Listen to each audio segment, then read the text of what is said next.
السلام علیکم جی، میرا نام ڈاکٹر محمد بلال ہے. میں کنسلٹنٹ آرتھوپیڈک سرجن اور ایسوسیٹ پروفیسر آرتھوپیڈک میں.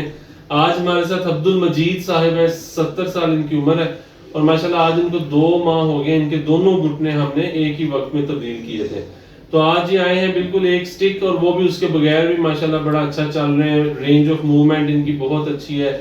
درد کی دوائیاں یہ نہیں لے رہے. تو ان سے پوچھتے ہیں کہ ان کا کیسا رہا تجربہ ہسپتال میں، کب چلنا پھرنا شروع کیا اور دوائی کتنا عرصہ ضرورت پڑی. جی مجید صاحب، چلنا تو میں نے اس ٹائم ہی آہستہ آہستہ تھوڑا ٹھیک ہے، پہلے دن سے شروع. پہلے دن سے آہستہ آہستہ بڑھتا ابھی میں پونا گھنٹہ. اچھا، پونا گھنٹہ ماشاءاللہ ابھی ہم بات کر رہے ہیں.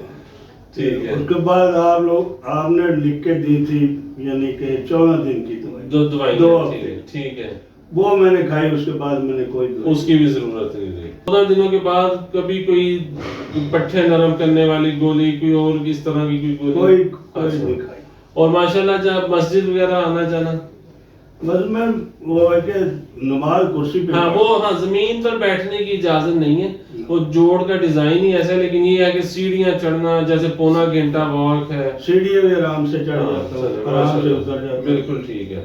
اچھا، کیا پھر ہمارے مریضوں کے لیے میسج؟ میں تو بولتا ہوں کہ ڈاکٹر محمد بلال بہت اچھے ہیں. چلو، انہوں نے مشورہ دیا تھا کہ دونوں کا کروایا، تو میں نے دونوں کا کروایا. ماشاءاللہ بالکل میں صحیح. یہ چیز بہت ایک اہم انہوں نے بات کی ہے کہ اکثر مریض کہتے ہیں اگر ہم ایک ایک کر کے کرائیں، تو آج ماشاءاللہ 2 مہینے بعد یہ انڈیپینڈنٹ چل رہے ہیں. اگر ہم نے ایک ایک کیا ہوتا تو ابھی ایک نے ریکور ہونا تھا اور دوسرے کی باری پھر آ جاتی، 4 مہینے لگ وہ پھر وہ ٹائم ڈبل آپ کا ہو جانا تھا. تو اگر آپ کی صحت اچھی ہے وہ ہم ٹیسٹ کر کے پہلے دیکھتے ہیں، اور اگر ہم دونوں کا اکٹھا کرتے ہیں تو سب سے پھر اچھی ریکوری اس میں ماشاءاللہ.